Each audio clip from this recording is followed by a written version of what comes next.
Today I'm doing a part 2 of blood sugar stabilization on ketogenic and carnivore diets. People with hypoglycemia or dysglycemia, what's the difference between eating every 2 hours, every 3 hours, or every 5? Let's get into it.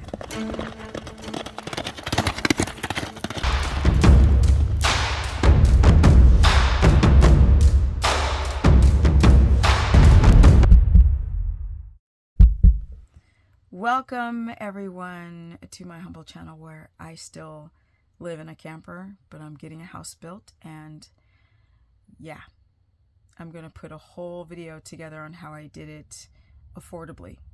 But for now, let's get into the part 2 of blood sugar regulation, dysregulation, hypoglycemia on low carb diets, how it happens, and do you eat every 2, 3, 5 hours, and what person should eat in what type of window. Most people, shockingly, have developed, a long time ago, dysglycemia. Their blood sugar cannot stay titrated in the middle.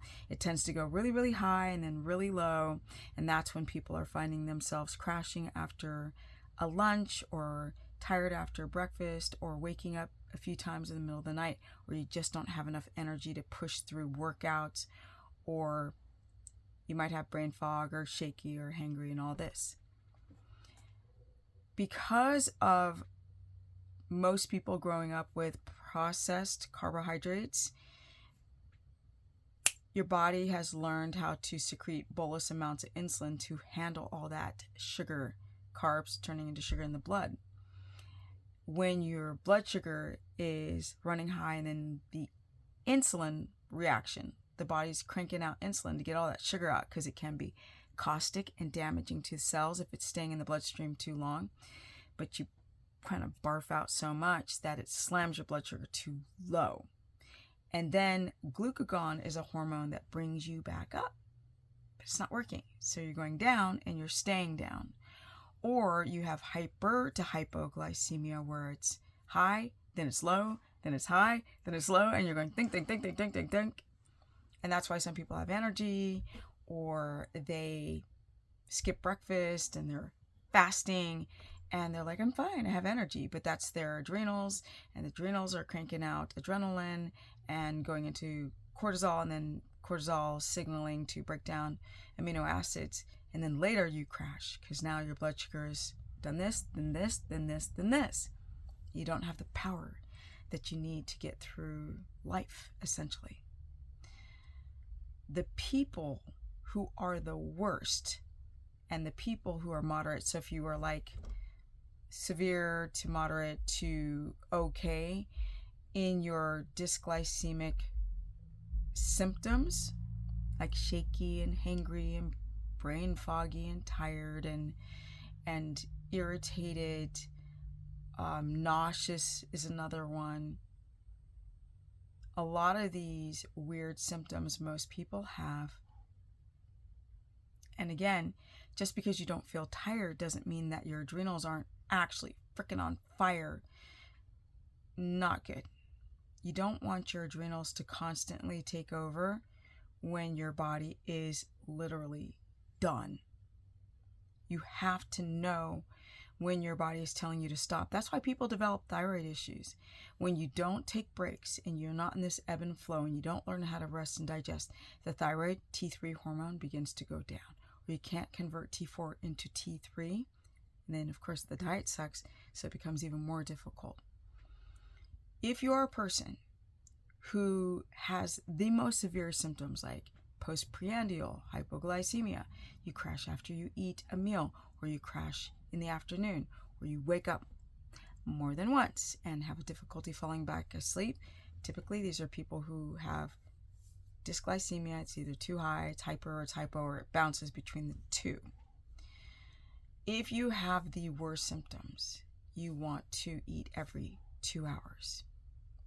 Yeah, if you're eating and you crash, and you have to eat like a turtle, you got to eat real slow, and you have to mix proteins with fats.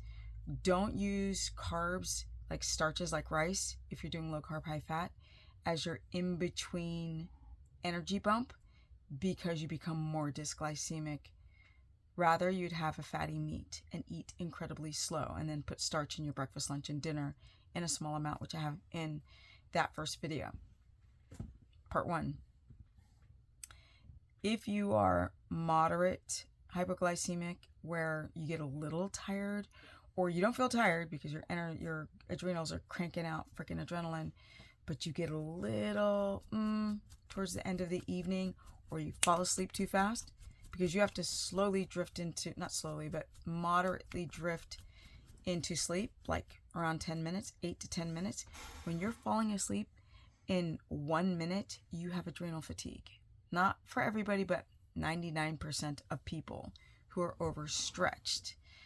These people who fall asleep very easily, people who wake up in the middle of the night, can't fall asleep, people who take more than 8 minutes to fall asleep, you're like 15, 20, 30, an hour, you are dysglycemic severely. The people who are shaky and nauseous, these are the every 2 hour people. Are the people who wake up more than 2 times a night? Yeah, every 2 hours. People who literally need to take a nap every 2 hours. People who don't need to take a nap but just don't have enough energy in their workout every 3 hours. People who are brain foggy but not nauseous. Not shaky, not nauseous, but just tired, like slightly tired, every 3 hours. People who have a ton of energy, their hormones are in check, the testosterone's where it should be at for men and women. People who have very clear mind, people who are in ketosis, and for those who are eating carbs, if you have good GLUT4 receptor development and you can uptake glucose because you work out and you've got lean mass and you're not overweight and your fat cells aren't toxic, every 5. That would be breakfast, lunch, and dinner, and you're good. You have to get in enough fat. But that's not most people. Most people have hypo, or dysglycemia, and eating something actually stabilizes blood sugar. I mean, small. Fatty protein, you need protease, you need lipase, you need a gallbladder to break it all down. It takes time. This helps stabilize blood sugar. Your insulin spikes within the first hour, but then it should start subsiding and dropping into the second hour.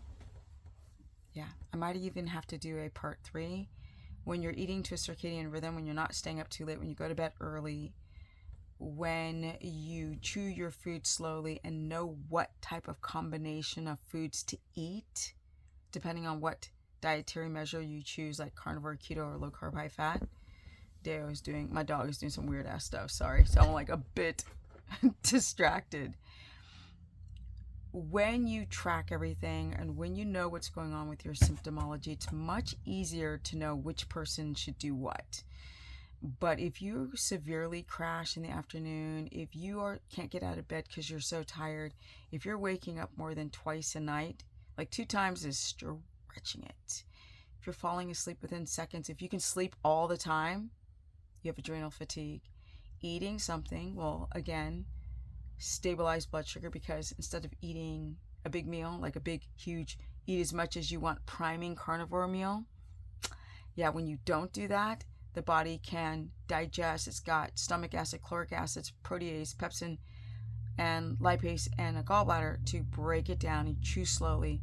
And then you're getting small amounts of food entering the bloodstream from the small intestine, which helps stabilize the blood sugar. Around 2 to 4, more so in the afternoon, you have a shift between cortisol that was on its rise in the morning, and then it goes down, and then melatonin starts to rise. So when you're eating too late, food doesn't digest, it putrefies. That can spike blood sugar, and histamine. And this can make you wake up all the time when you're releasing histamine. You don't have enough diamine oxidase to sort of disperse the histamine. Those things can wake you up. The gallbladder can wake you up, like moving bile. But typically when you're waking up a lot in the middle of the night, it's because your blood sugar is dysglycemic, and that's bad. Bad news. It's not good.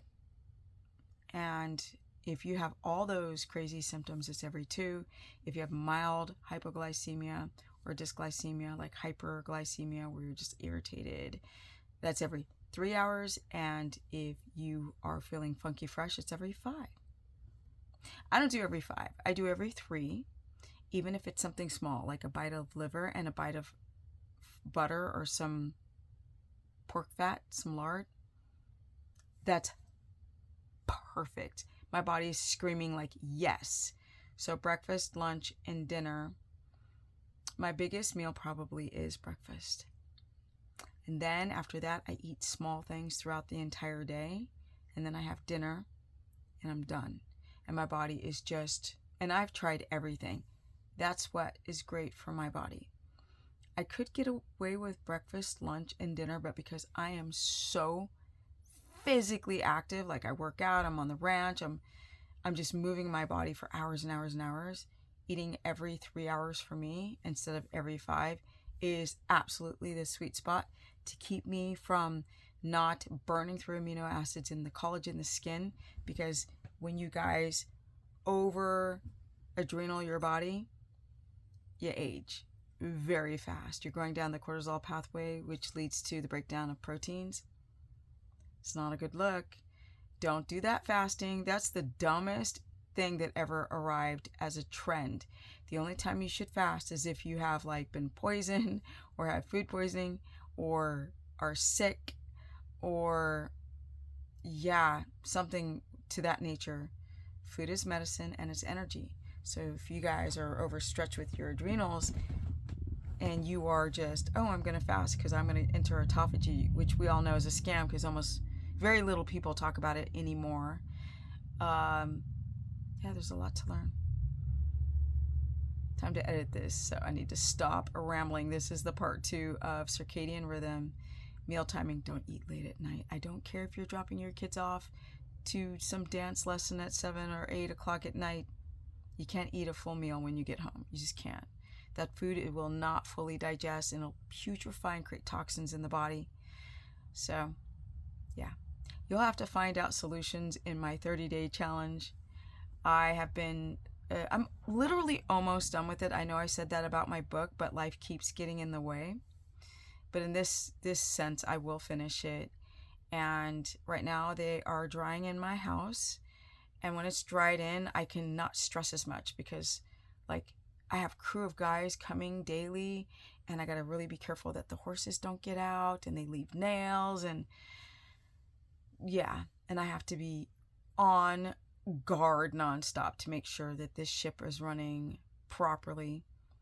The gate that I have leads to the street where people drive really fast, and if that gate was left open by any stretch, so I'm like, that's the reason when I went to do this god-awful retreat, it was so disappointing on how poorly I was treated. By the way, and I will do the expose, tonight I'm too tired to do that video too much because I got to do a ton of editing. But for me to leave house build, my mom, all my animals that need specific care and then be mistreated once I got there, close to the Smoky Mountains, it's really, really important to know your value, take care of yourself, and don't over push it. And I've learned a lot. Like me at 56, I'm like, wow, I'm still learning such incredible lessons on how to treat myself better, when to say no, or when not to just over push the cortisol. I got to do this and I got to do that. And leaving in the middle of a house build for something that I was completely and utterly disrespected. I'll go into it more later, but make sure that track your symptoms, see if you get a little brain foggy, if you get tired post-meal, if you crash in the afternoon, if you're like, oh no, I don't need a nap. Well, what if you stayed home for a week because it was raining outside and you weren't going to work and you felt sleepy watching a movie, that's a sign of dysglycemia. We can move, and when you move, your body's like releasing cortisol, and it can really mask dysglycemic symptoms. And of course, I forgot to mention thyroid symptoms like hair falling out, or cold hands or feet, or numb fingertips, or like being frazzled because you're hypothyroid. Yeah, there's a lot of different things to consider. Let me know in the comment section if you feel that you're going through any dysglycemic symptoms, and if you're not sure if you should eat every 2, 3, or 5 hours. Which category do you fit in? My Instagram is Stephanie Ketogenic. And I'm going to change all these names just to Stephanie Person. My Facebook fan page is Stephanie the Business Person. I think that's all of them. Oh yes, I have consultations, and I run a course where I cover all 3 diets, because I'm learning that just pay attention to the content. People with severe hypoglycemia, if they don't adapt, keto adapt, carnivore is wrecking people, and it's finally happening. I've been warning you guys for years, and finally the symptoms and signs are showing, and I'm there to help you, guide you through some of these difficult affectations or these symptoms that you get from dropping out the carbs and trying to get into ketosis for keto or carnivore or even low carb, high fat. Some people still don't know how to do that type of dietary measure. And I'm out, because now I got to edit this and go to bed early, because the crew comes super early. Peace.